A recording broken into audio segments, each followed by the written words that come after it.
Welcome. और ये हट नहीं रहा, ये तो देखिए तो। हेलो। जैसा कि सब लोगों को जानकारी है, ये हटा। तो ये बता रहा है कि तो हिस्ट्री क्या कहती है? लॉर्ड आनंद के पहले, आज से 7,000 साल वर्ष पूर्व, लॉर्ड शिव इस धरती पर आए थे और पहली बार उन्होंने मनुष्य को मनुष्य की तरह से कैसे जीना चाहिए इसकी शिक्षा दी। जैसे लोग बच्चों को जन्म तो देते थे, लेकिन उसकी जिम्मेदारी नहीं लेते थे। फादर और मदर का कॉन्सेप्ट ही नहीं था, फैमिली का कोई कॉन्सेप्ट ही नहीं था। तो पहली बार लॉर्ड शिव आए और उन्होंने मनुष्य की तरह से जिम्मेदारियों को स्वीकार करते हुए उन्होंने शिक्षा दी और जीवन के हर क्षेत्र में उन्होंने शिक्षा दी। इसीलिए थोड़े शब्दों में लॉर्ड शिव को कहा गया है देवादिदेव, महादेव। परंतु ये जो काल था, ये 7,000 साल वर्ष पूर्व का था। 3,500 साल के बाद में जब लॉर्ड कृष्णा आए, तो उस समय में क्षत्रिय एरा में ये समाज एंटर किया था। अर्थात शिव के समय में शूद्र से बहुत ही प्रिलिमिनरी स्टेज में क्षत्रिय में आए। लेकिन यहाँ 3,500 साल के बाद कृष्ण युग के समय राजा महाराजाओं का बहुत ही बड़ा डोमिनेशन था। तो जब तक हितैषी भावना थी तब तो कोई बात नहीं थी, लेकिन जैसा कि मानसिकता होती है, power corrupts man, corrupted, and absolute power corrupts man absolutely. तो ऐसे राजा महाराजा लोग शोषण किया करते थे।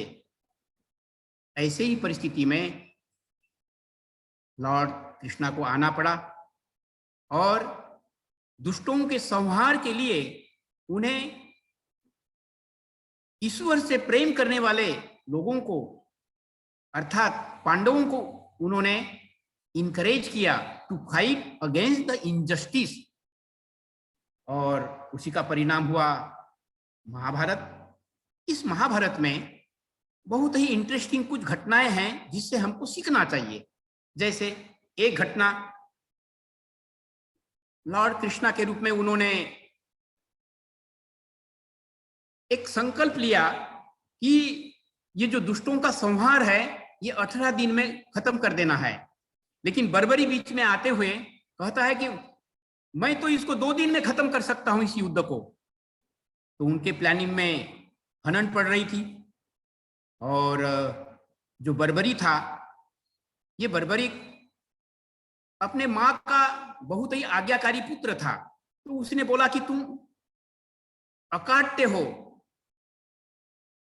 लेकिन कृष्ण तुम्हें जब मिलेंगे तो कृष्ण के द्वारा तुम्हारा उद्धार होगा और तुम्हें ये शारीरिक डेथ प्राप्त होगी, तो इसमें ही तुम्हारा कल्याण होगा, इसलिए इसको तुम स्वीकार कर लेना। आप लोग जानते ही है कि उनकी गर्दन रखी गई। भगवान ने उनके जो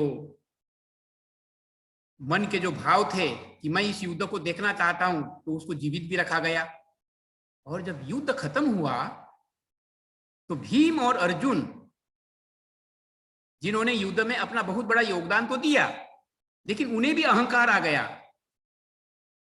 अर्जुन कहते कि भैया, मेरे बाणों से लोग मारे गए, इसलिए इस युद्ध का हीरो तो मैं हूं। और भीम कहते कि नहीं अनुज, मेरे गदाओं से लोग मारे गए हैं, मैंने ज्यादा से ज्यादा संहार किया है, इसलिए इस युद्ध का हीरो तो मैं हूं। तो मामला तो युधिष्ठिर के पास में आया और युधिष्ठिर दोनों को left hand and right hand के रूप में प्यार करते थे। वो उनके लेफ्ट हैंड और राइट हैंड थे, तो कोई वो डिसीजन नहीं दे सकते थे। बोले इसका डिसीजन तो भगवान कृष्ण ही दे सकते हैं। तो भगवान कृष्ण के पास में जब मामला आया तो कृष्ण भगवान भी भोले बनकर के बोलता कि देखो भीम, देखो अर्जुन, मैं तो कोई कैलकुलेशन करने के लिए कॉपी कलम रखा नहीं था, लेकिन एक व्यक्ति को मैंने रखा है कि बतलाना इस युद्ध का हीरो कौन है। तो बर्बरी का नाम बताया और बर्बरी उत्तर देते हैं। जब दोनों भाई लोग उन्हें मिलते हैं तो बोलते हैं, तातश्री, मैं तो ना आपकी गधा देखी, ना तो मैंने आपका धनुष्य बाण देखा, मैं तो मात्र सुदर्शन चक्र देखा। तो थोड़े शब्दों में ये घटनाएं हमें मदद करती है बतलाने के लिए कि वो महापुरुष एक संकल्प लेकर के आया था और उन्होंने महाभारत की रचना की। ये उनका संकल्प था, इसलिए उसको कोई रोक नहीं सकता था, बर्बरी भी नहीं। इसमें से एक और प्रसंग आता है। भगवान कृष्ण पांडव लोगों को तो प्यार करते ही थे, कुंती बुआ के वो लोग पुत्र थे, लेकिन कुंती बुआ का एक पुत्र और भी था कर्ण, उसे भी वो प्यार करते थे और वो वाकई ही एक हीरो थे। तो उन्हें भी मरते समय में कुछ वरदान दिया। मैंने पिछले क्लास में भी इसका जिक्र किया था कि उनके वरदान के अनुसार में उन्होंने अंगद देश में पुनः जन्म लिया। और समाज, जब आज का ये समाज देखते हैं, अनेक विषमताओं में आज घिरा है, बटा है, उसमें जातीयता भी एक बहुत बड़ा कलंक है। तो वो जातीयता का भी जो कलंक है, आज से 3500 साल पहले ही कर्ण ने भगवान कृष्ण से आग्रह किया था कि इस जातीयता को भी आप खत्म कर देना। और वही कृष्ण शरीर छोड़ने के पहले अर्जुन के समक्ष अपने भविष्य के सीक्रेट को डिस्क्लोज करते हैं। जदा जदा ही धर्मस्य ग्लानिर्भवति भवति भारतः अभ्युत्थानम् अधर्मस्य तदात्मानं सृजाम्यहं परित्राणाय साधूनां विनाशाय च दुष्कृतां धर्मस्य संस्थापनार्थाय संभवामि जुगे जुगे। तो अपने प्लानिंग के अनुसार आज आनंद मूर्ति बनकर के आए हैं। ऐसा मैं स्ट्रेट फॉरवर्ड इसलिए भी कह रहा हूं कि इसके पहले मैंने बहुत इंपॉर्टेंट 4 क्लास लिए हैं और उसमें मैंने ये जस्टिफाई करने की कोशिश की कि आज की जो परिस्थिति है, क्यों भगवान को आना पड़ता है। भगवान जब आते हैं तो उस पीरियड को कहा जाता है युग संधि। तो युग संधि में जब वो आते हैं तो वो डायग्नोज करते हैं, स्टडी करते हैं कि समस्या क्या है। तो जैसा कि हम सब लोग और अभी इस लॉकडाउन पीरियड में कोरोना काल के माध्यम से ये उजागर हो गया कि वैश्य युग का डोमिनेशन अगाध संपदा चंद हाथों में सिमटा दिया है। और इसका परिणाम ये हुआ है कि अमीर अमीर बढ़ते चले जा रहा है और गरीब आत्महत्याएं कर रहा है, किम कर्तव्य मूड है, फ्रस्ट्रेटेड है, आत्महत्याएं कर रहे हैं, बेरोजगारी बढ़ती चली जा रही है। यह तो एक ज्वलंत समस्या है, परंतु इससे भी एक बड़ी समस्या यह है कि ये जो मनुष्य जीवन है ये पशु से भिन्न है। We are human beings. हमें मनुष्य कहा जाता है। मनुष्य क्यों कहा जाता है? क्योंकि मनुष्य मननशील है। तो मनुष्य का ये जो मन है, मैं पिछले क्लास में सृष्टि चक्र के साइंस को भी एक्सप्लेन करने के क्रम में बताया था कि जो माइंड का फॉर्मेशन होता है, ये माइंड हमारे बंधनों का भी कारण बनता है, नहीं तो मुक्ति का भी कारण बनता है। क्यों? क्योंकि मन का स्वभाव ही है as you think so you become. मनुष्य जैसा सोचता है वैसा ही बनता है। यादृश्य भावना यस्य सिद्धिर भवति तादृश्य, दर्शन में ये इस तरह से उसकी एक्सप्लेनेशन भी है। तो ऐसा क्यों? इसमें भी हमने स्पष्ट किया था कि ये जो माइंड है ये तीन भागों में मिल करके इसकी एक हार्मोनी बनती है।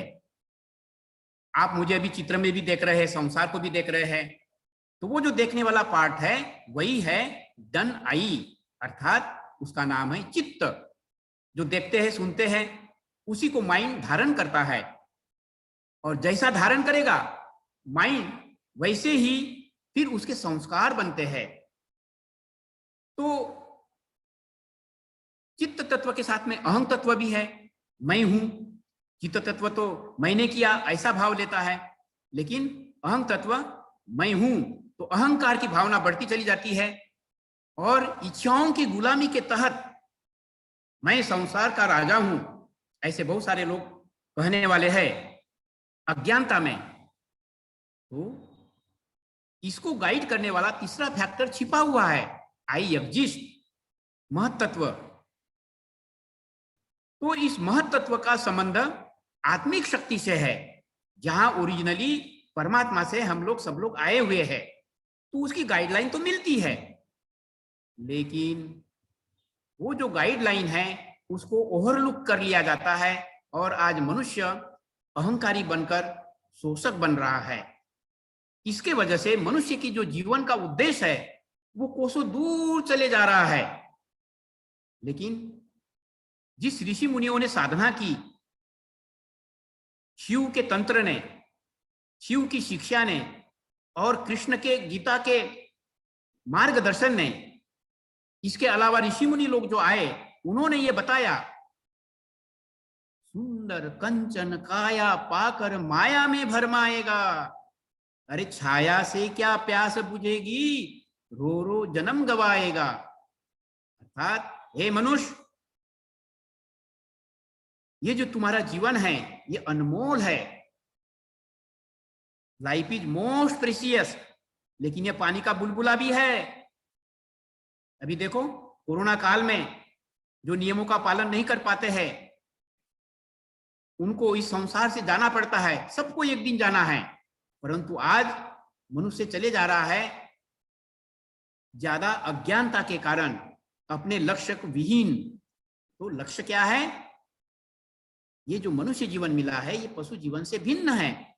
इसको शास्त्रों में भी एक्सप्लेन किया है, आहार निद्रा भयमैथुनं च सामान्य में तद पशु भी नराम धर्मो ही तेषाम अधिको विशेषो धर्मे नहीं ना पशु भी समाना।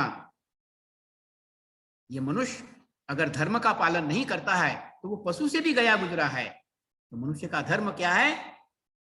हर व्यक्ति सुख चाहता है, जहां उसको अनुकूल तरंगे प्राप्त होती है वहां अनुकूल वेदिनियम सुखम, लेकिन जहां उसको तरंगे प्रतिकूल मिलती है तो वहां दुख प्राप्त हो जाता है, प्रतिकूल वेदनियम दुखम। तो ये जो तरंगे है इस संसार के साथ में लिप्त होने के कारण है। तो ये संसार क्या है? पंचभौतिक शरीर है, ये पंचभौतिक संसार है, पंचमहाभूतों का संस्कार है, तो इसकी तो लिमिटेशन है। लेकिन मन की खोज समथिंग मोर, तो ऋषि मुनियों के माध्यम से ये जानकारी सामने आती है, ये शरीर मैं नहीं हूं, तो क्या हूं मैं? अहं ब्रह्मास्मि। तो अहं ब्रह्मास्मि का बोध ही ये समझाने में मदद करता है, ये जो सुख है इस वर्ल्डली अफेयर्स में नहीं है, सुखम अनंतम आनंदम। तो जो हमारी खोज है वो अनंत की खोज है। इसलिए सुखम अनंतम आनंदम, वो आनंद हम है, वो आनंद का स्रोत जो है वही अनंत है, और अनंत को ही ब्रह्म कहा गया है। बृहत्वाद ब्रह्म, बृहत्वाद ब्रह्म, स्वयं मनुष्य ब्रह्म से आया है और ब्रह्म में ही जाने के लिए वो अपने लक्ष्य को खोज रहा है। तो थोड़े शब्दों में मनुष्य के जीवन का लक्ष्य है टू रियलाइज द सेल्फ, अहं ब्रह्मास्मि। तो इस अनुभव को करने के लिए आज अनफॉर्चुनेटली बहुत सारे रिलीजन्स दुकानदारी के रूप में सामने आ गए। माफ करिएगा, मैं बहुत कड़वा शब्द इस्तेमाल कर रहा हूं, लेकिन ये कड़वा सच है। संप्रदाय आज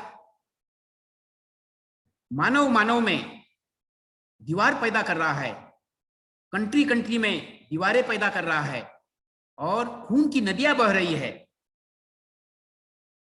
अर्थात ये जो रिलीजन है, ये मतवाद है, ये धर्म नहीं है। धर्म तो मनुष्यों को जोड़ता है।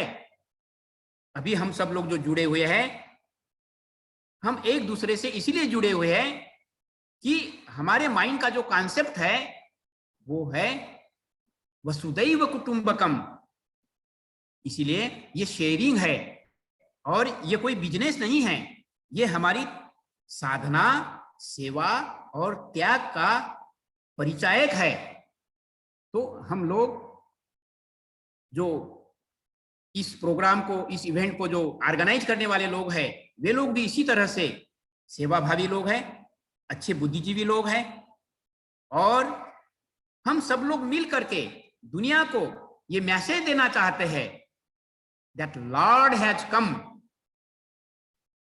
तो ये जो मैं बातें बोल रहा हूं, आज की समस्याओं को जो मैं उजागर कर रहा हूं, ये गुरुदेव आनंद मूर्ति जी उर्फ हमारे प्रियतम बाबा श्री प्रभात रंजन सरकार जी के रूप में उन्होंने डायग्नोज किया कि आज का समाज अगाध संपदाओं से परिपूर्ण होने के बावजूद भी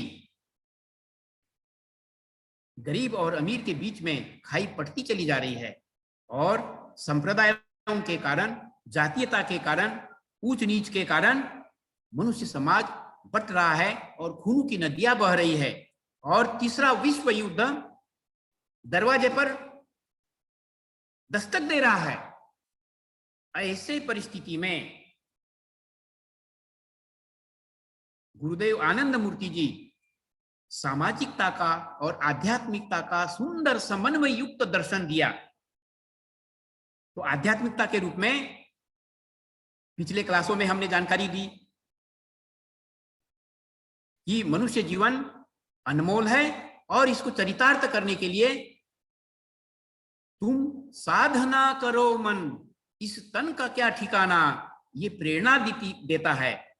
और साधना करने के लिए भी तो निम्नतम आवश्यकताओं की पूर्ति होना आवश्यक है, क्योंकि अनुभव के आधार पर यही तो सामने आता है निष्कर्ष, शरीर माध्यम खलु धर्म साधनम।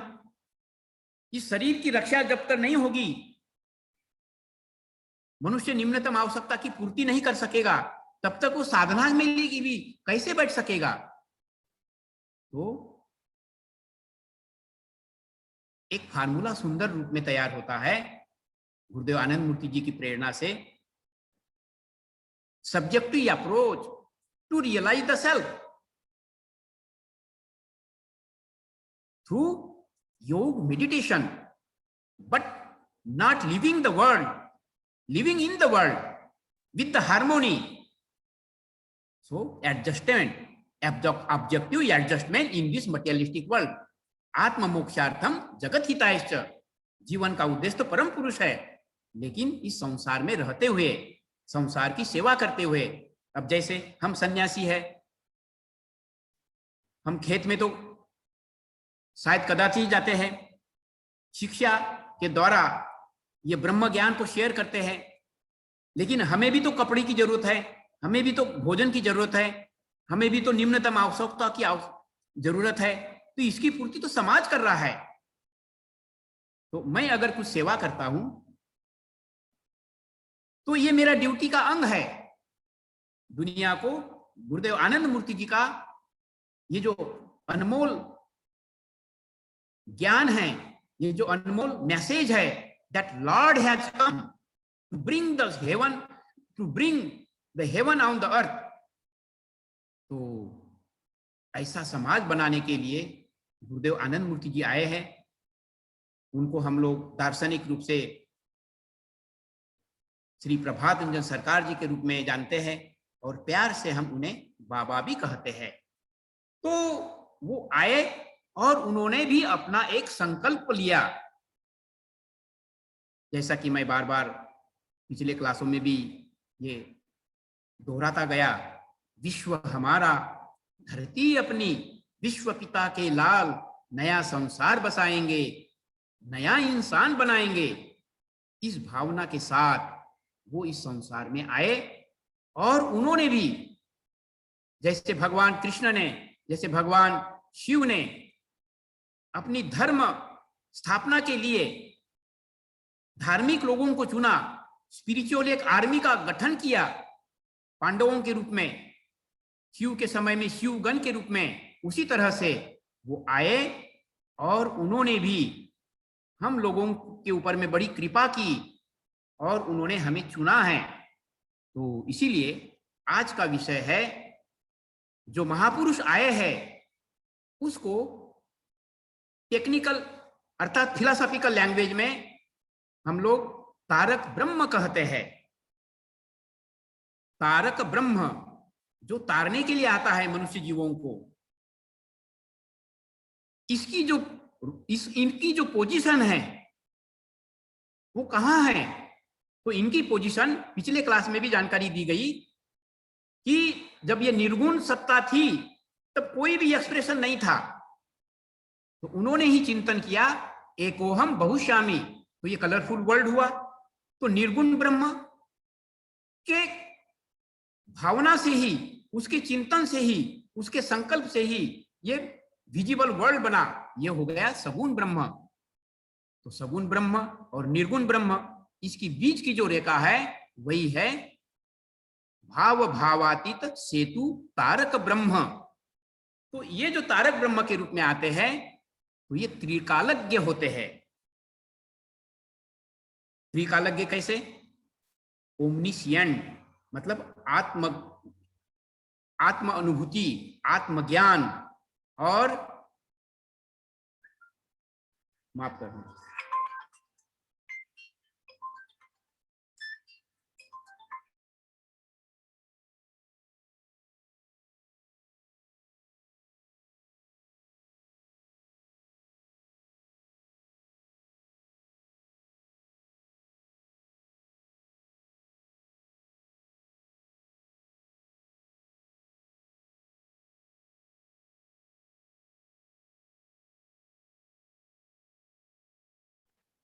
वो रेलवे में अधिकारी थे।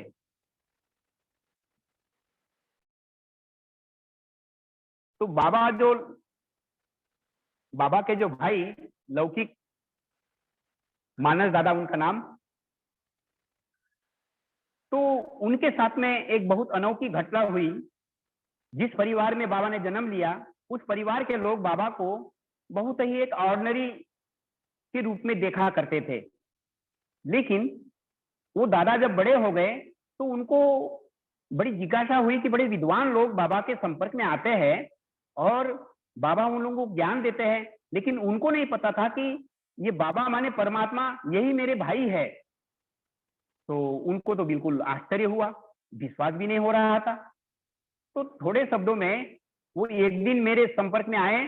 मैं जब बिहार में गया में पोस्टिंग थी, तो दादा की पोस्टिंग, मानस दादा की पोस्टिंग रेलवे में गया में ही थी। तो वो आए और उन्होंने अपने जीवन की ये एक अनमोल घटना मेरे साथ शेयर की। जब मैंने उनको रिक्वेस्ट किया तो वो बोलते हैं कि मैं बाबा को तो ऑर्डिनरी और एक बहुत ही साधारण व्यक्ति के रूप में देखता था, क्योंकि वो उसी तरह से हमारे परिवार में रहा करते थे और अपने आप को बहुत छुपा के रखते थे। तो मैं दादा लोग जो बाबा ने बनाए, दुनिया के लोगों को उन्होंने आकर्षित किया, उन लोगों को मैं पूछता था कि आप लोग कहाँ बेवकूफ बन गए, ये तो बिल्कुल ही बुद्धू दादा है मेरे। इनको आप लोग भगवान कहते हैं। तो बोले इनको समझने के लिए तो साधना करनी पड़ेगी और पर्सनल कांटेक्ट में आना पड़ेगा। तो बोले मैं साधना किया तो मुझको बहुत अच्छा लग रहा था, लेकिन मुझे ये विश्वास तो नहीं हो रहा था कि बाबा ही संसार के मालिक बनकर के आए हैं। तो बहुत प्रयास के बाद मुझे उनके साक्षात्कार का मौका मिला, अर्थात तो पर्सनल कांटेक्ट में उन्होंने ये डिस्क्लोज किया कि वो संसार के मालिक के रूप में इस संसार में आए हैं और कृष्ण के रूप में उन्होंने मुझको दर्शन दिया। वो उनका अनुभव है। बोले बंद कमरे में मैं सारी खिड़कियां दरवाजे बंद कर दिया था, अंदर से बाहर से तो कोई आ ही नहीं सकता था, और बाबा ने अपना रूप दिखलाया। जो धोती कुर्ता वाले थे वो भगवान कृष्ण के रूप में उपस्थित हुए, अपने आप को उन्होंने रूपांतरित किया, उन्होंने वो अपना विराट रूप दिखलाया। तो वो वैसी ही घटना है जैसे भगवान कृष्ण ने अर्जुन को अनुभव कराया था अपने विराट रूप के रूप में। तो वो परम पुरुष इस धरती पर आए, उन्हीं का मैं परिचय दे रहा था कि वो उस ब्रह्म कोटि के गुरु के रूप में जब वो लोग आते हैं तो वो ब्रह्म कोटि के होने के कारण उनकी जो विवेक शक्ति है वो यहाँ सहस्रार में हमेशा जागृत अवस्था में होती है, इसीलिए उनको कहा जाता है जागृत पुरुष। उन्हीं में वो 3 गुण के जानकारी में दे रहा था। अंतर्यामित्व, ओमनिशियंट। दूसरा गुण, वो अभी यहां मुंबई में है, उसी समय में वो अमेरिका में भी है। ऐसे घटनाएं उन्होंने अपने जीवन में दिखलाई। तो वो ओमनी प्रेजेंट, यहां भी वहां भी, और ओमनी पोटेंट, ऐसे बहुत सारे घटनाएं हैं। तो यहाँ जो बैठे हुए बहुत सारे लोग जो अटेंड कर रहे हैं, ये लोग तो अपने ज्ञान को रिफ्रेश कर रहे हैं, ये लोग तो बहुत ही जानकार लोग हैं। लेकिन जैसा कि मुझे बहुत सारे लोगों ने फोन किया और बहुत सारे नए लोग जो जुड़े हैं, आप सब लोगों से मैं आग्रह करना चाहूंगा कि काफी समय ये डिस्टरबेंस में चला गया, तो मैं उसको विस्तार से इस समय में नहीं कह सकूंगा, लेकिन मेरा कांटेक्ट आप लोगों के पास में है। विशेष जानकारी के लिए हमारे ऑर्गेनाइजर लोगों से भी कांटेक्ट कर सकते हैं और हमसे भी कांटेक्ट कर सकते हैं। मैं आपकी पूरी सेवा करूंगा और आपके जो डाउट होंगे उनको पूरा करने के लिए पूरा मैं अपना प्रयास करूंगा। थोड़े शब्दों में, आनंद मूर्ति जी के रूप में, श्री PR सरकार जी के रूप में एक ही व्यक्ति आए, तो इनको दार्शनिक रूप में हम लोग श्री प्रभात रंजन सरकार कहते हैं, प्यार में हम उन्हें बाबा कहते हैं।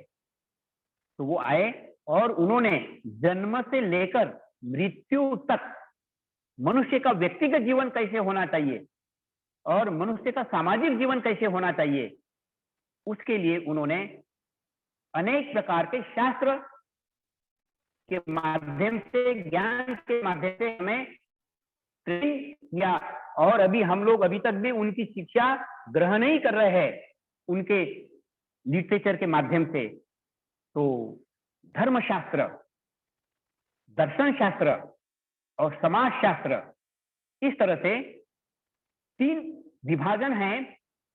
तो दर्शन शास्त्र के अंतर्गत उन्होंने ये जानकारी दी कि मनुष्य के जीवन का लक्ष्य जो गीता में कहा गया, जो वेदों में कहा गया, that is to realise the self. उस धर्म के रास्ते पर चलना ही मनुष्य का धर्म है, और उसके लिए एक अनुकूल परिवेश समाज चाहिए, तो उसके लिए समाज शास्त्र दिया। तो उनकी अनमोल कंट्रीब्यूशन है। ये 1 पौन घंटे के बीच में संभव तो नहीं है, लेकिन ये मैं परिचय दे रहा हूं। तो यहाँ आज जो उपस्थित है वो बहुत ही विद्वान लोग हैं, बहुत ही डिवोटेड लोग हैं, मुमुक्ष लोग हैं, और वे लोग नए लोगों को भी मदद करना चाहते हैं। हम सब लोगों का उद्देश्य ही है कि दुनिया के मालिक जब दुनिया में आए तो थोड़े ही लोगों के बीच में उनका परिचय क्यों, सभी लोगों का उनका परिचय होना चाहिए। तो वही ब्रह्म कोटि के महापुरुष गुरु के रोल में वो आए हैं, और गुरु का परिचय मैं पिछले क्लास में भी बताया था कि वो गृही बन करके रहते हैं जब आते हैं तो, और उनको किसी दूसरे गुरु की जरूरत नहीं पड़ती है, और वो एक उद्देश्य के साथ में आते हैं। तो यही क्वालिटी भगवान शिव में थी, भगवान कृष्ण में भी थी। आज वही क्वालिटी गुरुदेव आनंद मूर्ति जी ने भी फुलफिल करते हुए हमें उन्होंने चुना, और एक सुंदर समाज बनाने के संकल्प के साथ उन्होंने बड़ी कृपा की कि हमें उन्होंने अपने इस संकल्प के साथ में जोड़ा है। तो जोड़ने के लिए दो शब्द है, एक होता है कांटेक्ट, उनका संबंध सभी लोगों से है ओत रूप में, लेकिन वो प्रोत रूप में भी है, वो एक एक व्यक्ति के साथ में भी जुड़े हुए हैं, तो वो है कनेक्शन। लेकिन ये जो कनेक्शन है, ये व्यक्तिगत कनेक्शन बनाना होता है। जैसे अभी ये बाधा आ गई तो लिंक टूट गया और हम आपके साथ में बीच में डिस्टर्ब हो गए थे। तो इसी तरह से परमात्मा जो है, मैं मनुष्य के मन के बारे में जो बोल रहा था, चित्त तत्व, अहम तत्व, महत तत्व, तो महत तत्व के भीतर, महत तत्व के भीतर में अहम भी है और महत चित्त भी है। तो इसको अगर हम मतलब अहम के दायरे को बढ़ाते हैं तो परम पुरुष की जो ज्योति है आत्मज्ञान के रूप में वो जुड़ते हैं। जैसे मैं एक उदाहरण देता हूं आप लोगों को, कोई एक ऐसी घटना होती है जो आपको देखने के बाद में बहुत ही हृदय विदारक हो जाते हैं, और आप अपने मन से कहते हैं कि मेरी आत्मा बहुत दुखी है। तो वो आवाज कहां से आ रही है? वो आत्मा की आवाज है। That is voice of the self, वो ट्रुथ है, हमारे भीतर में ही वो बैठे हैं। वैसे ही बैठे हैं, वैसे ही वो है जैसे दही में मक्खन है। तो मक्खन की प्रक्रिया में लाने के लिए हमारे बुजुर्ग लोगों ने वो विज्ञान डेवलप किया, मंथन क्रिया, और उसके बाद में उसका घी भी बनाया ताकि वो ज्यादा टिकाऊ रह सके। उसी तरह से इस संसार के मालिक ने जो हमें पैदा किया है, तो वो हमें गाइड करना चाहते हैं आगे कि मनुष्य, ये तुम जो इस संसार में आए हो, ये तो एक तुम्हारा एक विश्राम गृह है। परमानेंट हमारी जो जगह है वो तो उनके गोद में है। अर्थात आत्म अनुभूति के माध्यम से हमें जीव को शिव में रूपांतरित करना है। तो ये जो लक्ष्य है, ऐसे लक्ष्य के लिए जो खोजते हैं, ऐसे लोगों को उन्होंने एक सुंदर नाम दिया है, सद्विप्र। सद माने सद्गुणी, विप्र माने बुद्धिजीवी। तो इस गुणों को जागृत कैसे किया जाएगा? तो जागृत करने के लिए उन्होंने बहुत सुंदर प्रेरणा दी। Those who follow me through the 16 points, I distribute the goodness. जो मेरे नियमों का 16 पॉइंट का पालन करते हैं, वो मेरे साथ में जुड़ते हैं और उनके साथ में मैं अपनी अच्छाइयों को बांटता हूं। तो उस प्रक्रिया का नाम है 16 पॉइंट। तो ये 16 पॉइंट भी बहुत ही साइंटिफिक ढंग से डिजाइन किए गए हैं। जैसा कि ये शरीर है, तो ये शरीर परमात्मा का मंदिर है। Man is the highest temple of the God. तो इस परमात्मा के मंदिर के 3 पार्ट है। नाभि, और नाभि से नीचे वाला पोर्शन है तमोगुण प्रधान, और नाभि से गले तक का जो भाग है वो राजसिक है, और यहां से आगे का पोर्शन ये महत तत्व को डोमिनेट करने वाला, मतलब सात्विकी है। तो महत तत्व को डोमिनेट करने वाला सात्विकी पार्ट, राजसिक पार्ट और तमोगुणी पार्ट।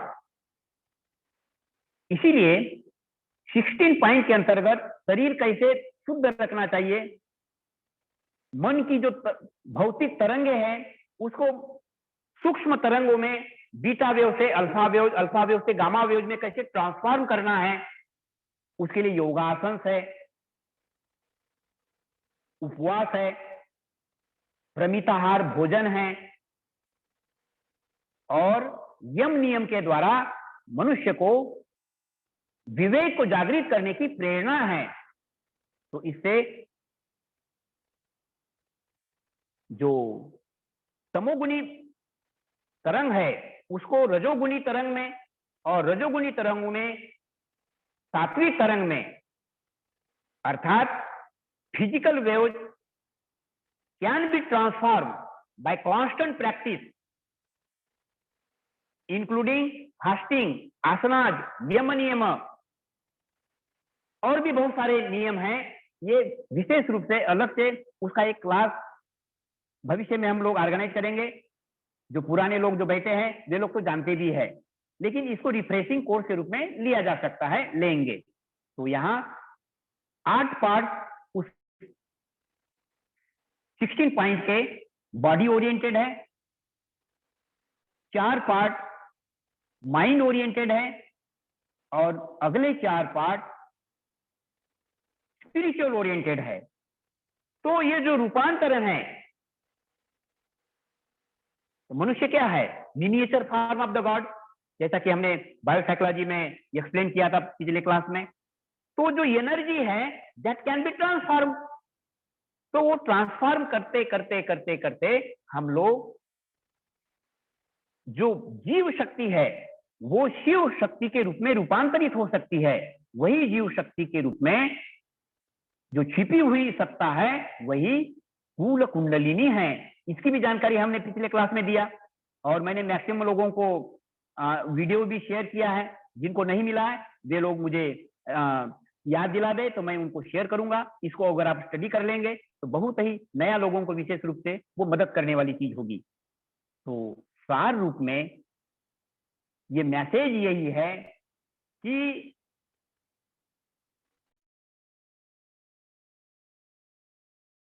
लिए उनको पांडव लोगों की जरूरत पड़ी, उसी तरह से आज उन्होंने हमें चांस दिया है।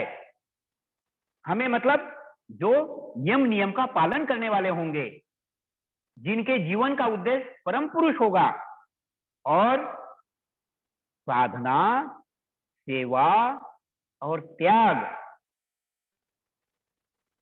की भावना जिसमें होगी। साधना तो हम लोग करते हैं, सेवा भी कुछ करते हैं, लेकिन सेवा और साधना करने के लिए त्याग की बड़ी महत्ता है। और आप लोग समझ रहे हैं इस बात को, जिसका जितना त्याग उसकी उतनी उपलब्धि। तो साधना, सेवा और त्याग के द्वारा वो हमें कृपा करते हुए अपने साथ में जोड़ रहे हैं। और त्याग करने वाले कोई नुकसान में नहीं रहते हैं। अभी पेंडेमिक समय में भी जो है बहुत सारे लोगों ने सेवा दी है, उसके लिए बहुत सारा त्याग किया है। उनको परम पुरुष की, परमात्मा की कृपा मिल रही है। उदाहरण स्वरूप अब मैं अपनी ही बात बतला रहा हूं कि यहाँ लॉकडाउन में मुंबई में मैं कन्फाइंड हूं, लेकिन मैं संस्था के साथ में संस्था का कार्य कर रहा हूं, अर्थात मैं बाबा का कार्य कर रहा हूं। तो बाबा का ये ऐसा परिवार है कि वो हमारा भी ध्यान रखते हैं, और हमारी जो निम्नतम आवश्यकता की पूर्ति है या संस्था के लिए जो हम काम करना चाहते हैं, संघर्ष करते तो हैं, लेकिन संघर्ष के साथ में उसका निदान भी निकलता है। तो परमात्मा ऊर्जा देते हैं, शारीरिक तौर पर में भी, मानसिक दृष्टि से भी और आध्यात्मिक दृष्टि से भी। तो आज जिस व्यक्तियों के द्वारा ये समाज को सुंदर बनाने का संकल्प लिया है, उन व्यक्तियों का नाम, उस चरित्रवान व्यक्तियों का नाम है सद्विप्र। सद माने सद्गुणी। सद्गुणी होंगे वो विवेकशील होंगे और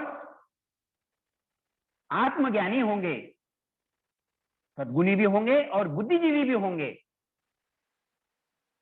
और ये जो सद्गुण है, इस सद्गुण की पराकाष्ठा है साधना के द्वारा, तपस्या के द्वारा मनुष्य के जीवन में जो अनमोल उपलब्धि है वो है इंट्यूशन, आत्मज्ञान। लोग पढ़े लिखे होते हैं तो बुद्धि प्राप्त करते हैं, इंटेलेक्चुअल ज्ञान पैदा होता है, लेकिन इंट्यूशन ये आत्मज्ञान है। इंट्यूशन के लिए इतिहास में ऐसा उदाहरण है कि जो कबीर महाराज थे वो बहुत ज्यादा पढ़े लिखे नहीं थे, लेकिन वो आत्मज्ञानी थे, और ऐसे बहुत सारे उदाहरण हैं। तो आत्मज्ञान के द्वारा विवेक और वैराग्य का प्राप्त होता है। तो ये विवेक और वैराग्य, इसको प्राप्त करने के लिए मनुष्य की जो मानसिकता है, आज हम लोग वैश्य युग में जी रहे हैं। तो वैश्य युग ने बुद्धिजीवी लोगों को भी खरीदना शुरू किया है, मतलब विप्रो, क्षत्रिय लोगों को भी खरीदा है, और जो शूद्र है वो तो खरीदे हुए है ही है, उनकी तो अपनी कोई पर्सनैलिटी है ही नहीं। तो शूद्र, क्षत्रिय और विप्र, इन तीनों मानसिकता को आज वैश्य भावना ने, वैश्य भावना क्या है? To earn more, to earn more, उसके जीवन का वही उद्देश्य ही है, that is self centred ideology. इस सेल्फ सेंटर्ड आइडियोलॉजी ने मनुष्य को भौतिकवादी बना दिया। इसीलिए जो हमारी इच्छाएं हैं, जिसके द्वारा मन हमारा संचालित होता है, तो ये सारी जो इच्छाएं हैं, मन को आज 49 डिजायर्स, मनुष्य की जो 50 मेन वृत्तियां हैं, उसमें से 49 इस कलरफुल वर्ल्ड में ही एंगेज्ड है। ये कही वृत्ति है पराज्ञान। वो पराज्ञान को अगर हम जागृत कर लेते हैं तो विवेक और वैराग्य प्राप्त होता है, और जिनमें विवेक और वैराग्य की प्राप्ति होगी, वे ऐसे व्यक्तित्व जिनको ना जीने की ख्वाहिश, ना मरने का गम, इस तरह से परमात्मा के वो यंत्र बनते हुए, अर्थात सद्विप्र के रूप में, अर्थात वे जो व्यक्तित्व होंगे को अपना परिवार मानेंगे, और हर व्यक्ति के साथ में न्याय किया जाएगा। तो न्याय की प्रतिमूर्ति तो भगवान है। तो भगवान जब आते हैं तो एक सात्विकी समाज जब इस्टेब्लिश करते हैं, धर्म स्थापना करते हैं, उस समय में ऐसे ही लोगों के हाथ में इस समाज को चलाने की बागडोर देते हैं। और बहुत सरल बनाने के लिए मैं एक छोटा सा उदाहरण आपके साथ में शेयर करना चाहूंगा। एक बहुत बढ़िया कार, अभी एक से एक कार आई है, आप सब लोग जानते हैं, सोफिस्टिकेटेड कार, ऑटोमेटिक कार, लेकिन उसको संचालन करने वाला साइंटिस्ट हो या ड्राइवर हो, अगर वो शराबी है, वो डिस्ट्रक्टिव मानसिकता का है, तो उस कार में बैठने वाले सारे लोगों का लाइफ और चलाने वाले का भी लाइफ डेंजर स्थिति में आता है। तो ये समाज रूपी चक्र है, तो ये अपूर्णता से पूर्णता की ओर बढ़ रहा है। ये मूविंग फेनोमेना है ये समाज। तो इसको कंट्रोल करने के लिए वो जो सद्विप्र लोग होंगे, उनकी भूमिका कहां होगी?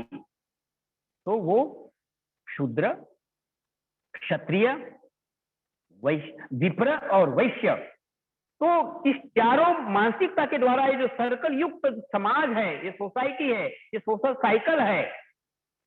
तो सोशल साइकिल है, एक चक्र है, तो चक्र है तो उसका न्यूक्लियस भी होना चाहिए। तो गुरुदेव आनंद मूर्ति जी ने फिलॉसफी में, उन्होंने जो फिलॉसफी दी है दर्शन शास्त्र के रूप में, धर्म शास्त्र के रूप में, उनमें ऐसे व्यक्तित्व की पोजीशन एक्सप्लेन किया है।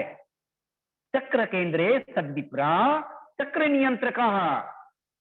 तो वे लोग जो होंगे इस समाज रूपी न्यूक्लियस में बैठेंगे, और वो लोग क्षत्रिय को भी गाइड करेंगे, विप्र को भी गाइड करेंगे, और वैश्य क्वालिटी को अर्जन करते हुए, लेकिन वैश्यों की वो जो क्वालिटी है उसको हावी नहीं होने देंगे, डोमिनेट नहीं होने देंगे, क्योंकि वो लोग विवेक और वैराग्य से संपन्न होंगे। उस गुणों से संपन्न होने के कारण ऐसे लोगों को बेनावालेंट ऐसी उपाधि है, अर्थात हितैषी। वो हर व्यक्ति को इस समाज को अपना परिवार समझते हुए वो सेवा भावी लोग इस संसार में आएंगे। और आज इसकी आवश्यकता बढ़ रही है। बढ़ चुकी है और समझ में आ रहा है। देखिए ना, अब समय तो ऑलरेडी हो चुका है।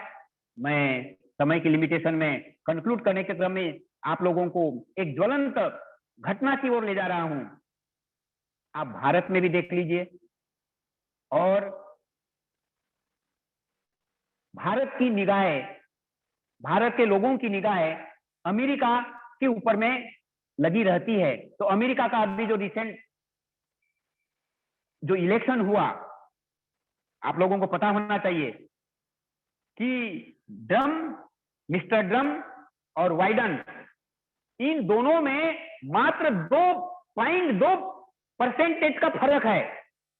49.4% ट्रम्प को मिले हैं वोट और 49.6% बाइडेन को मिले हैं। तो मात्र 0.2 का अंतर, और 2 जो परसेंट है वो दूसरे जो छोटी मोटी पार्टियां हैं उनमें गया वोट। तो दोनों लोग जो है वहां अग्नि के होली में खेल रहे हैं लोग। अभी ये पेंडेमिक, जो कोरोना पेंडेमिक है, इसके वजह से साइलेंट है थोड़े, फिर भी इंटरनली वहां बहुत बड़ा, भारत में भी कलह चल रहा है, सारी दुनिया में कलह चल रहा है। This is simply because of now democracy is has to be turn into the bureaucracy. इसको कंट्रोल किया जाता है पूंजीवादी मानसिकता के द्वारा। आप लोगों को पता होना चाहिए, इन द ईयर ऑफ 88 के लगभग ही, 78 के लगभग ही, दुनिया के जो पावरफुल कंट्रीज ने विश्व युद्ध के लिए अपना जो आर्म्स एंड एमुनेशन इकट्ठा करना शुरू किया। उसका जो सर्वे आया है, वो जो वार एंड एमुनेशन डिस्ट्रक्टिव काम के लिए जो एकत्रित किया गया है, सेंट्रलाइज किया गया है, अगाध संपदा, उसके द्वारा संसार के लोगों को करीब करीब 3-4 महीने तक बढ़िया फैसिलिटी दी जा सकती है मिनिमम रिक्वायरमेंट की।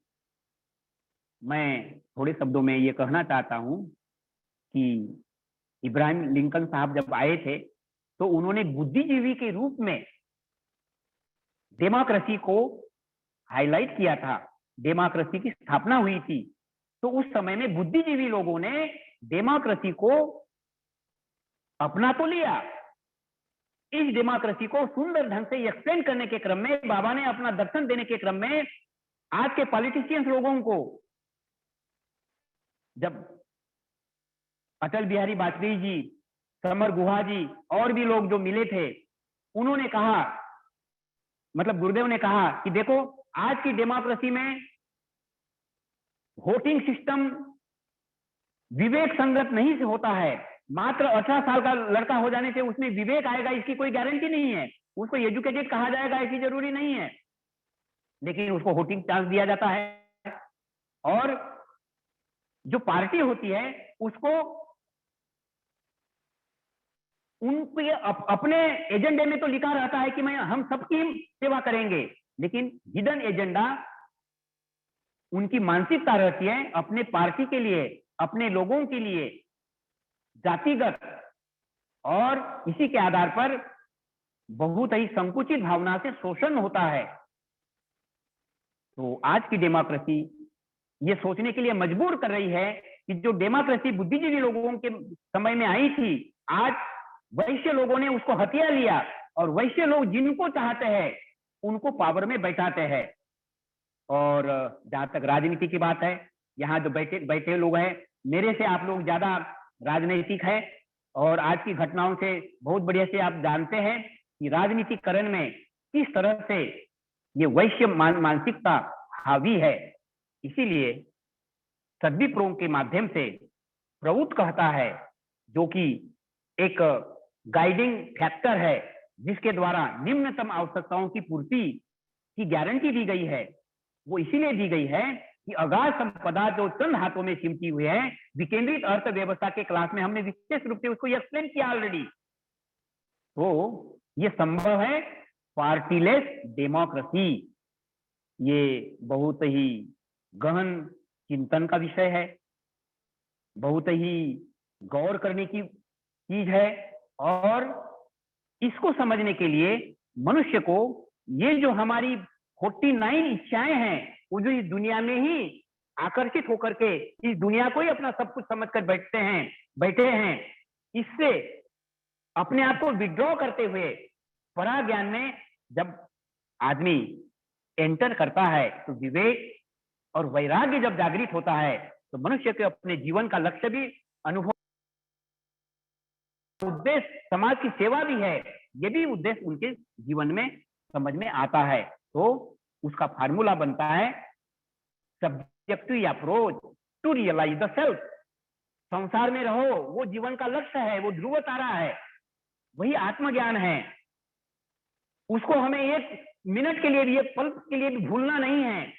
लेकिन हम संसार छोड़ करके नहीं जा सकते हैं, तो इस संसार में रहने के लिए ही मटेरियल एडजस्टमेंट, तो इस मटेरियल एडजस्टमेंट के लिए बहुत ही अध्यात्म ज्ञान की भी आवश्यकता है, सामाजिक ज्ञान की भी आवश्यकता है।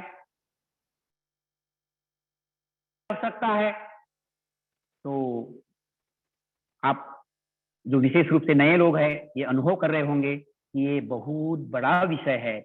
अनफॉर्चुनेटली 10-12 मिनट मेरे ये डिस्टर्बेंस के चले गए, और अभी हम लोगों का एक 8 बजे बुद्धिजीवी लोगों का एक क्लास होने वाला है, तो उसमें एक दूसरे दादा उसमें इंतजार कर रहे हैं।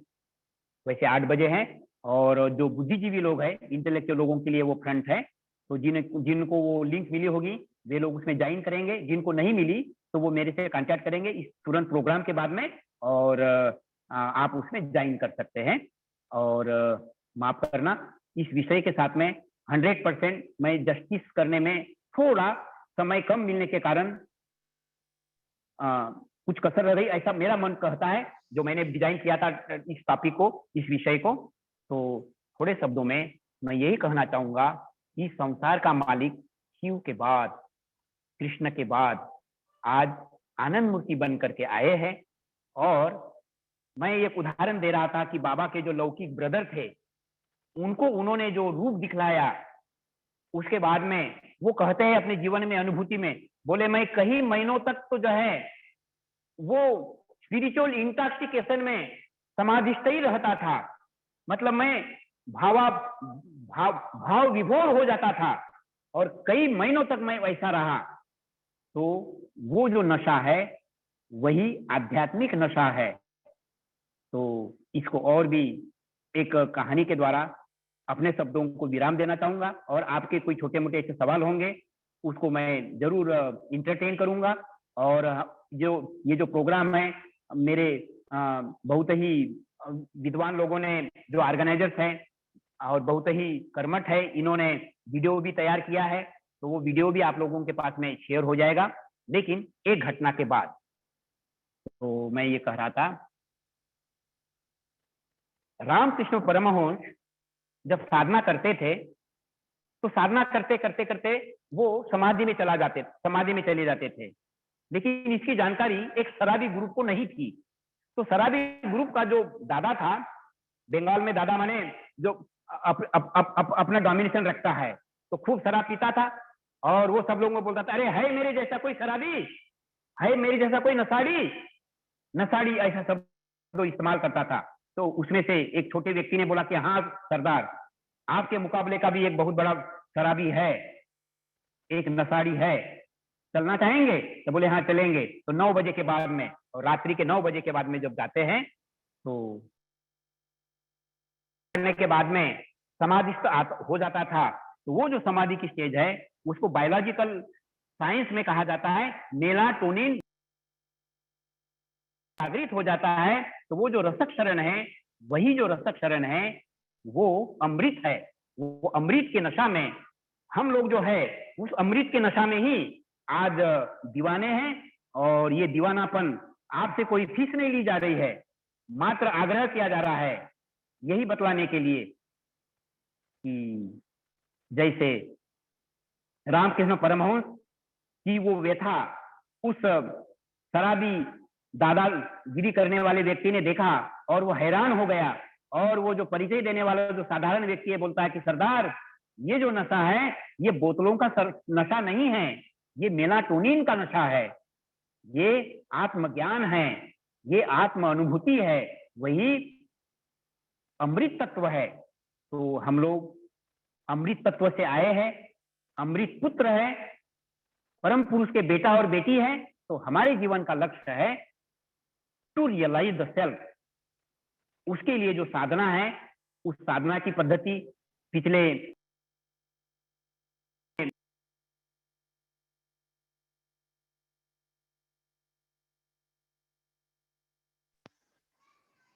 दादाजी आप म्यूट हो गए हैं, प्लीज।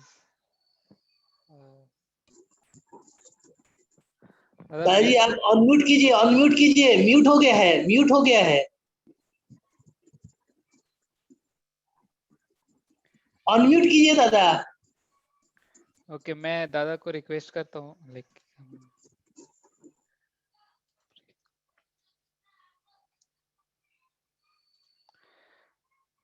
दादा प्लीज अनम्यूट कीजिए अपने को। ओके ओके पे क्लिक कीजिए।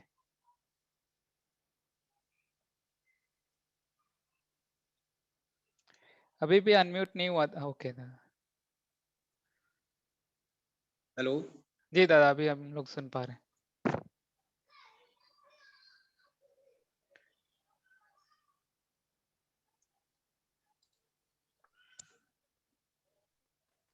हाँ यस दादा, हम लोग सुन पा रहे हैं अभी।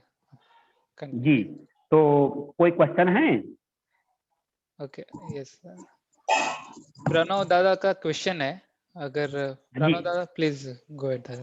नमस्कार दादाजी, नमस्कार। जी नमस्कार, वेलकम प्रणव दादा, थैंक यू।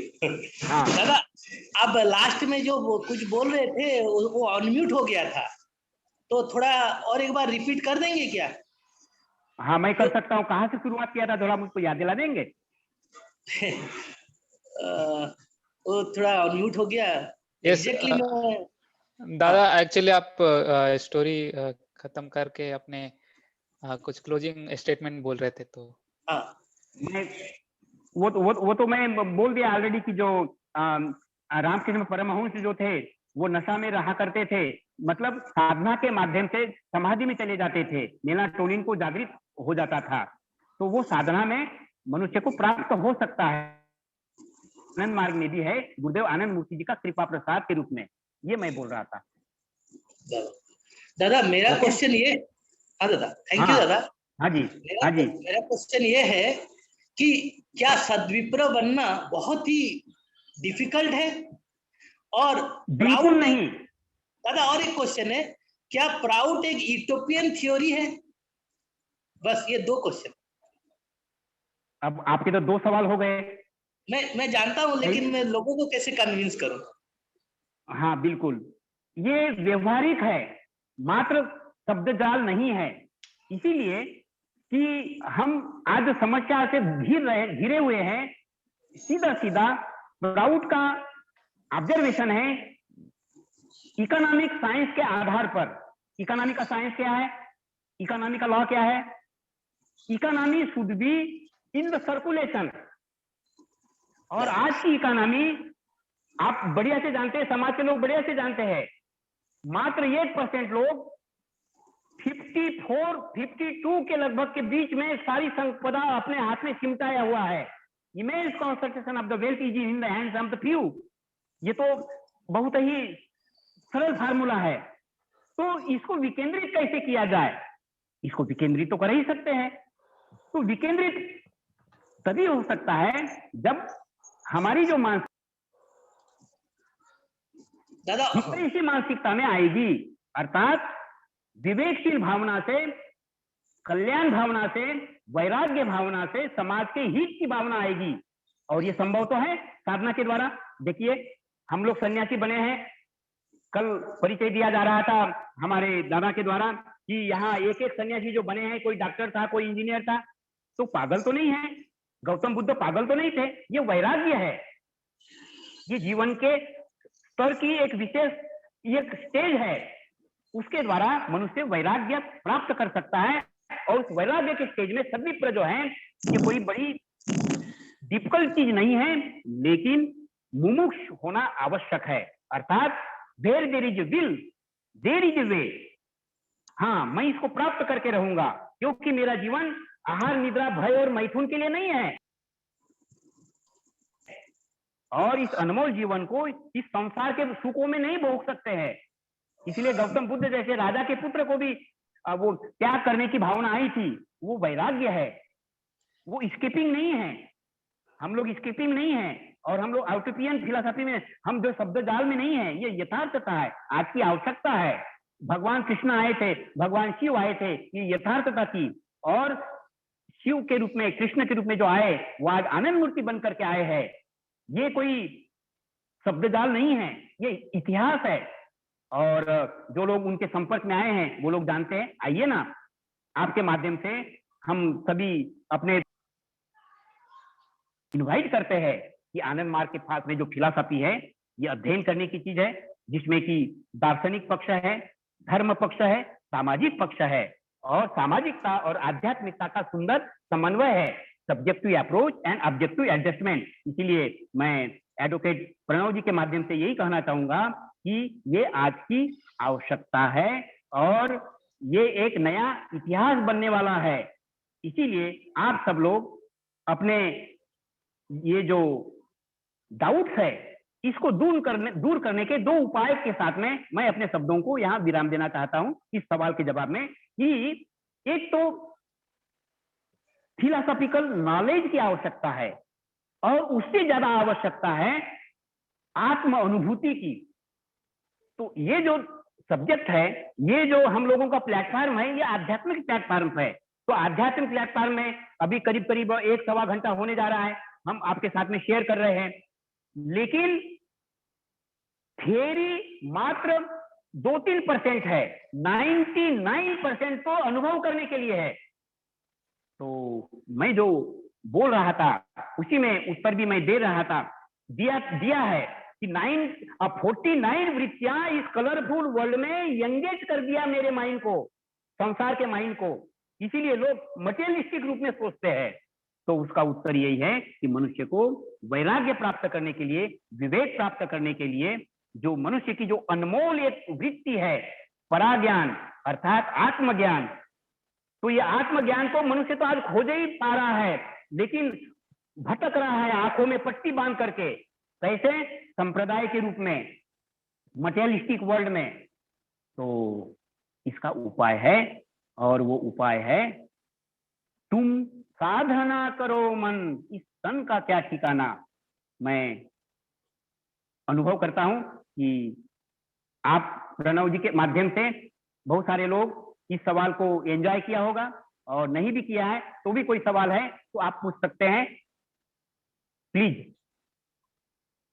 थैंक यू दादा।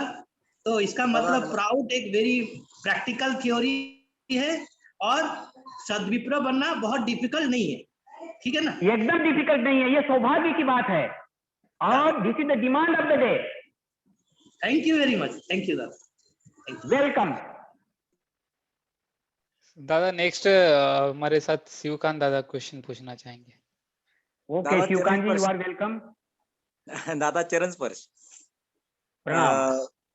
मुझे थोड़ा सा ऐसा प्रैक्टिकली एक उत्तर चाहिए था कि परमात्मा की जो विश्व बुद्धि है, उससे हमारी बुद्धि जोड़ने के लिए एक सामान्य साधक, यानी कि बहुत ही सामान्य साधक पहला स्टेप क्या करे अपने उस तरफ जाने के लिए। और दूसरा सवाल ऐसा था कि आपने जो बोला आज के दिन में वैश्य जो बुद्धि खराब हुई है, वैश्य समाज, यानी कि वैश्य समाज नहीं हम बोल सकते, जो भी आपने बोला वो समाज व्यवस्था, वैश्य मनोवृत्ति, तो उसकी वजह से जो अव्यवस्था हुई है समाज में, तो उसके सुधार के लिए क्या परमात्मा कुछ मदद करेंगे या हमें कुछ करना पड़ेगा? परमात्मा मदद कर रहे हैं, लेकिन मदद का मतलब है कृपा। कृपा का मतलब है करो और पाओ। करेंगे तो फल पॉकेट में ही रखा गया है, और उनकी कृपा बनी रहेगी।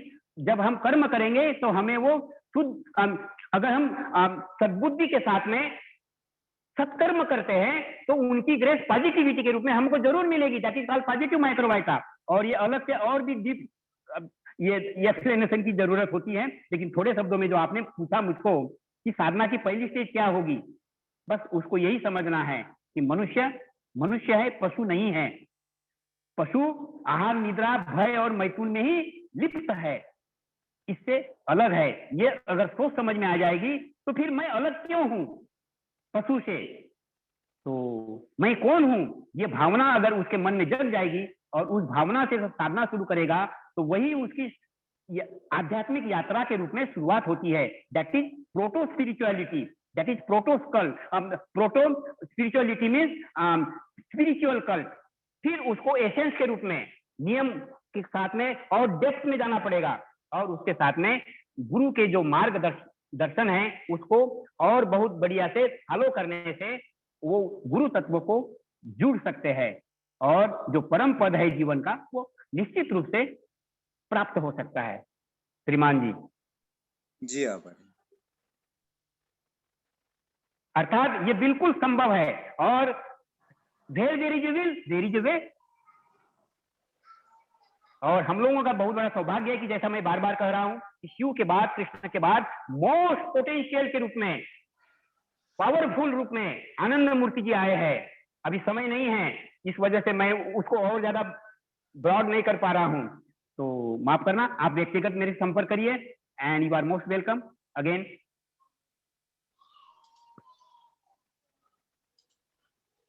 बोलिए। धन्यवाद दादाजी, बहुत अच्छा सेशन रहा। देवाशीष दादा आप कुछ बोलना चाहेंगे, प्लीज गो अहेड। हाँ जी दीपेश्वर दादा बहुत बहुत धन्यवाद। सभी को बहुत बहुत धन्यवाद जुड़ने के लिए, और प्रौध का ट्रेनिंग क्लास सबको अटेंड करते रहिए, और बाबा का मिशन हम लोग को इसी तरह आगे बढ़ाना है। तो दीपेश्वर दादा एक वीडियो स्क्रीनशॉट हम लोग ले लेंगे तो मीडिया में डालने का प्रयास रहेगा। यस दादा, हम लोग लास्ट में करेंगे। मेरा दो अनाउंसमेंट है। ऐसे तो दादा ने मेंशन कर दिया, प्राउटिस्ट यूनिवर्सल से एक प्रोग्राम चालू हुआ है।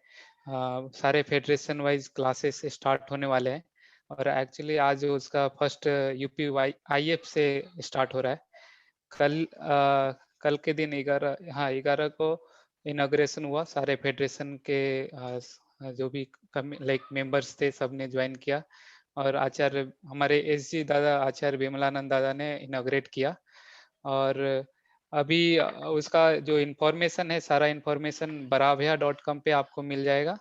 आप लोग उस पे फॉलो अप करते रहिए, उस पे रजिस्टर कीजिए, और उसके फेडरेशन वाइज आपके स्पेसिफिक फेडरेशन में क्या करना है, कैसे एक्टिविटी को टेकअप करना है, क्या नॉलेज आपको होना चाहिए, उसका जो एम्स है, मिशन है, वो सारे नॉलेज वहाँ पे शेयर किए जाएंगे।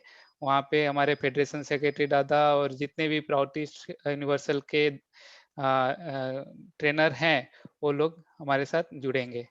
तो आप लोग से यही रहेगा विनम्र अनुरोध कि आप लोग ज्वाइन कीजिए और ज़्यादा से ज़्यादा सीखिए। और नेक्स्ट हम लोग का एक स्टेप है, UPYF से हम लोग एक स्टेप लेने वाले हैं। हमारा एक कार्यक्रम चालू होगा, प्राउड स्टडी सर्कल, तो जिसके माध्यम से हम लोग मोस्टली जो भी हम लोग लर्निंग्स ले रहे हैं दादा के माध्यम से, ट्रेनर दादा के माध्यम से, और अलग अलग फेडरेशन क्लास के माध्यम से, तो हम लोग अपने एक ग्रुप डिस्कशन स्टार्ट करेंगे। हमारी जो समझ है हम लोग अपने में शेयर करेंगे। हम लोग कुछ बाबा के जो टॉपिक्स हैं प्राउड इन नटसेल से उठाकर वहाँ से टॉपिक क्लियरिटी से पढ़ेंगे सब लोग। और हम लोग दादा मतलब मेन ये मोटो है कि हमारा यूथ, हमारा जो स्टूडेंट है वो लोग सब लोग पार्टिसिपेट करे, वो लोग एक स्पीकर की भावना उनमें जगे, वो लोग पब्लिकली स्पीकिंग के लिए रेडी हो। मुझे एक छोटा सा और भी कुछ बात बोलना था कि जो ये क्वेश्चन था वो थोड़ा सा इनकम्प्लीट रह रहा था। प्रणव जी बैठे होंगे तो आप मैं थोड़ा सा और उसको थोड़ा 1-2 मिनट के अंदर में ही जो मैंने बताया कि अगाध संपदा वैश्य लोक मानसिकता के द्वारा सेंट्रलाइज्ड है। अब इसको विकेंद्रित करने के लिए प्रभुत्व के पास में बहुत सुंदर प्रैक्टिकल जो इकोनॉमी का जो लॉ है, मैं बोलते बोलते थोड़ा डेविएट हो गया था। इकोनॉमी का लॉ क्या है? Economy should be in the rotation, that should not be stuck. जितना सेंट्रलाइज होगा वो अनएम्प्लॉयमेंट बढ़ता चला जाएगा और बहुत सारे आपदाएं बुलाते चले जाएगा। तो economy should be in the circulation, so there should be centralization। तो प्राउड फिलोसफी जो है that believes in economic democracy, उसका क्लास तो हमने पिछले बार लिया भी है और बहुत बढ़िया से लेने की कोशिश की, और उसका अभी और भी बहुत सारा ज्ञान अभी बाकी है जो लेना चाहेंगे। तो ये संभव है डिसेंट्रलाइज इकोनॉमी के द्वारा। मनुष्य की निम्नतम आवश्यकता ही नहीं, इस संसार को स्वर्ग बनाया जा सकता है। इतनी संपदा परमात्मा ने दिया है, बस मात्र यही है that should be utilise to the maximum and rationally. That was my point. Thank you दादा, thank you very much. Welcome, नमस्कार।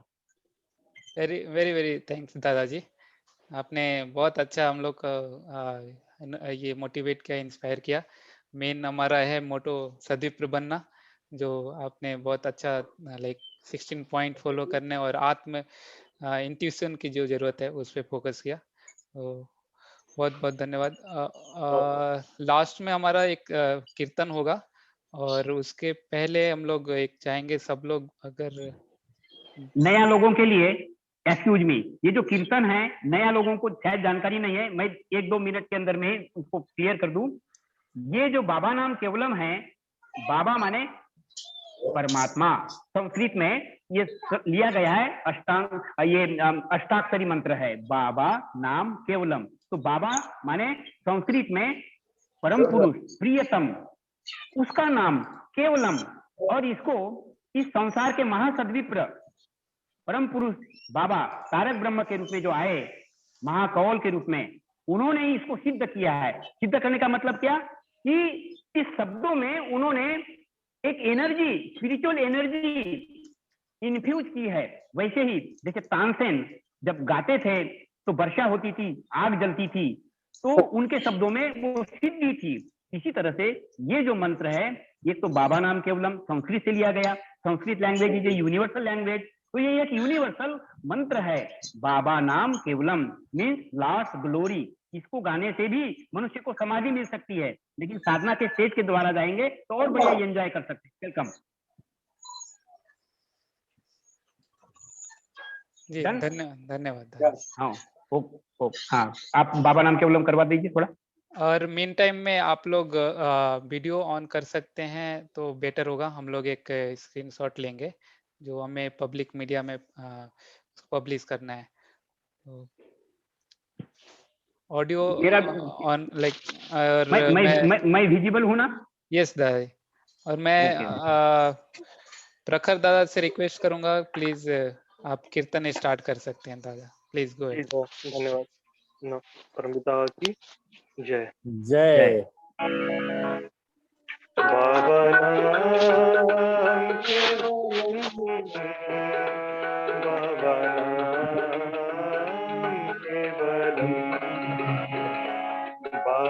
बाबा नाम केवलम, बाबा नाम केवलम, बाबा नाम केवलम, बाबा नाम केवलम, बाबा नाम केवलम, बाबा नाम केवलम, बाबा नाम केवलम,